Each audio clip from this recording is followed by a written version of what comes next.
Shoutout kay Katsakino Dukusin, Ronald Berbosidad at sa iba pa nating taga-subaybay. At ang balita natin ngayon, grabe daw ang laki ng ino-offer. Milyones ang ino-offer nitong Barangay Ginebra at NLEX para dito kay Justin Arana.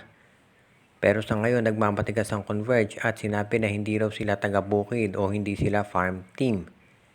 Ito si Arana hindi na nakapagtataka na kung bakit gustong makuha ng Ginebra at ng NLEX itong si Arana. Ang Ginebra nangangailangan ngayon ng big man, matanda na si Japet Aguilar at alam natin na kailangan nila ng backup dahil nung na-injure si Jamie Malonzo doon sa serye kontra SMB, nabutas yung front court nila, wala silang pantakip dito at na-sweep sila ng San Miguel. Samantala naman itong index, kaya yung gustong makuha itong si Justin Arana dahil alam nila na yung center nila na si Brandon Ganuelas Roser, eventually ibibigay yan dito sa TNT Tropang Giga. Pero itong Converge mukhang hindi papayag na i-trade itong si Justin Arana. Understandable naman yan. Si Arana ang franchise player nila. Lalo na nung pinakamura nila itong si Jeron Teng at si Maverick Hanmisi. At ang ultimate plan ng Converge ay maipagpares itong si Justin Arana at itong si Justin Baltasar. Kaya nga sabi ng iba nagtatangkang Converge para doon sa darating na draft makuha nila yung number 1 pick. At itong si Justin Baltasar ay sasama doon sa draft at makukuha nila. Kung yan ay mangyari, magkakaroon ng Arana-Baltasar tandem, itong Converge Fiber Xers at yan ang gusto ni Coach Aldin Ayo. Hindi pa maliwanag kung magtatagumpay ang plano nila at kung makukuha nga nila sa susunod na draft itong si Baltasar.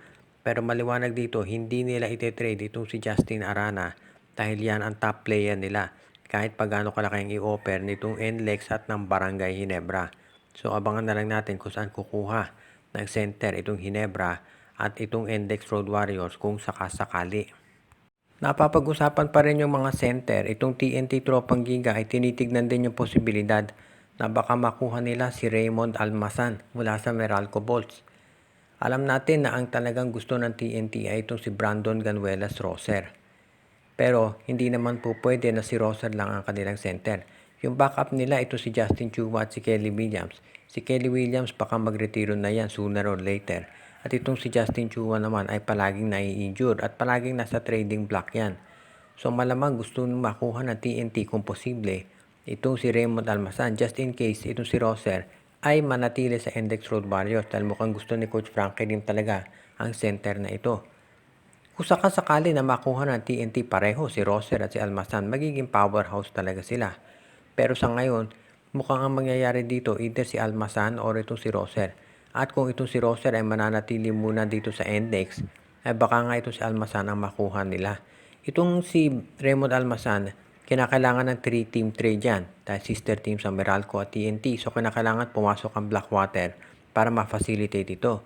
Ang papalit naman dito kay Almasan sa Meralco, pwede si Christian David. O di kaya ay ibigay yung first round pick ng Blackwater para makakuha itong Meralco ng isang big man sa darating na draft. Tandaan natin, ito si Brandon Bates nandiyan na sa Meralco. So meron na silang isang big man dyan na rookie. At kinakailangan na lamang nila yung isang meron pang experience. Kaya sa ngayon masasabi natin na ang TNT talagang very magiging active yan talaga dito sa darating na trade. Dahil ang daming kulang doon sa lineup nila. Of course, alam na karamihan ang tinitignan nila ay papalit dito kay Mikey Williams. Pero pagdating dito sa kanilang front court, sa power forward, sa wings, sa shooting guard, lahat yan ay gustong punuan ng TNT para maging isa sila sa mga top contenders dito sa Philippine Cup. So abangan natin kung saan mapupunta si Raymond Almasan.